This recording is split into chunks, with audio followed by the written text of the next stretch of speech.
महाशिव पुराण हिंदू धर्म के महानतम ग्रंथों में से एक है। यह भगवान शिव की महिमा, उनकी कथाएं और उनके उपदेशों का संग्रह है। शिव पुराण जिसे श्लोकों में विभाजित है और इसमें भगवान शिव के विभिन्न पहलुओं और उनके भक्तों की कहानियां विस्तार से वर्णित हैं।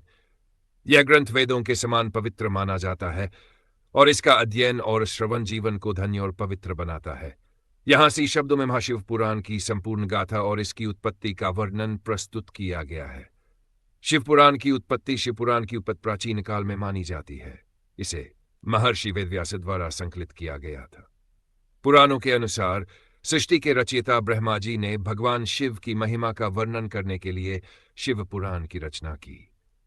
ब्रह्मा जी ने यह ग्रंथ महर्षि व्यास को प्रदान किया, जिन्होंने इसे व्यवस्थित रूप से वर्गीकृत किया और अपने शिष्यों को इसका प्रचार करने का निर्देश दिया।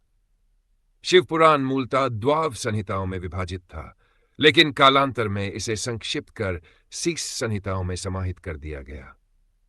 शिव पुराण की संरचना। शिव पुराण में भगवान शिव की लीला, उनकी उपासना और उनके आदर्शी जीवन का वर्णन किया गया है। यह ग्रंथ भक्ति, ज्ञान और वैराग्य का अद्भुत संगम है। इसकी मुख्य संहिताएं इस प्रकार है: 1. विद्येश्वर संहिता, रुद्र संहिता, शतरुद्र संहिता, कोटिरुद्र संहिता, बायद उमा संहिता।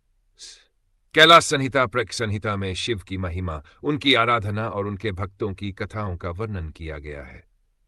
शिव पुराण की महत्वपूर्ण कथाएं। शिव पुराण में अनेक प्रमुख कथाएं हैं जो न केवल भगवान शिव की महिमा को दर्शाती है, बल्कि जीवन के लिए महत्वपूर्ण उपदेश भी देती है। 1. सृष्टि की रचना। शिव पुराण के अनुसार भगवान शिव ही सृष्टि के मूल आधार है।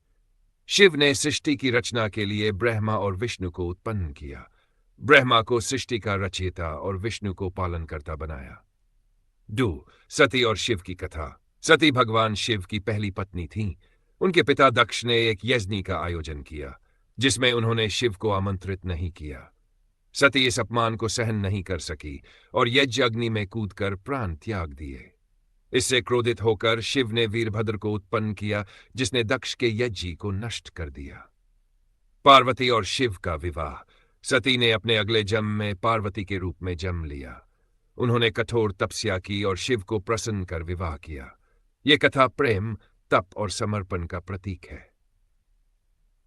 त्रिपुरासुर वध। त्रिपुरासुर 3 असुर भाइयों का नाम है, जिन्होंने 3 नगरी त्रिपुरा का निर्माण किया और देवताओं को परेशान किया। शिव ने उन्हें अपने पाशुपस्त्र से नष्ट किया। अर्धनारीश्वर रूप। भगवान शिव का अर्धनारीश्वर रूप दर्शाता है कि शिव और शक्ति एक ही हैं। यह रूप सृष्टि में पुरुष और प्रकृति के संतुलन को दर्शाता है। शिव पुराण में शिव के उपदेश। शिव पुराण में भगवान शिव ने धर्म, भक्ति और जीवन के विभिन्न पहलुओं पर महत्वपूर्ण उपदेश दिए हैं। 1. सत्य और का पालन। भगवान शिव सत्य और धर्म के पालन को जीवन का सर्वोच्च उद्देश्य मानते हैं। भक्ति का महत्व। शिव भक्ति के माध्यम से मोक्ष की प्राप्ति संभव है। वैराग्य और तपस्या। भगवान शिव स्वयं वैराग्य और तपस्या के प्रतीक हैं। सार सर्वधर्म संभाव। शिव सभी जीवों को समान दृष्टि से देखते हैं। शिव पुराण का महत्व। शिव पुराण न केवल भगवान शिव की महिमा का वर्णन करता है, बल्कि यह जीवन जीने की सही दिशा भी दिखाता है। इसके श्रवण से व्यक्ति को आध्यात्मिक उन्नति प्राप्त होती है। शिव पुराण के पाठ और सुनने से सभी पापों का नाश होता है और जीवन में सुख समृद्धि आती है। निष्कर्ष। महाशिव पुराण भगवान शिव की लीला, उनकी उपासना और जीवन के लिए उनके उपदेशों का अनुपम संग्रह है। इसकी रचना महर्षि वेदव्यास ने की थी। इस ग्रंथ में भगवान शिव की महिमा, उनके भक्तों की अद्भुत कथाएं और उनके उपदेशों का वर्णन है। यह ग्रंथ न केवल धार्मिक और आध्यात्मिक दृष्टिकोण से महत्वपूर्ण है, बल्कि यह जीवन के सभी पहलुओं को गहराई से समझाने वाला ग्रंथ है।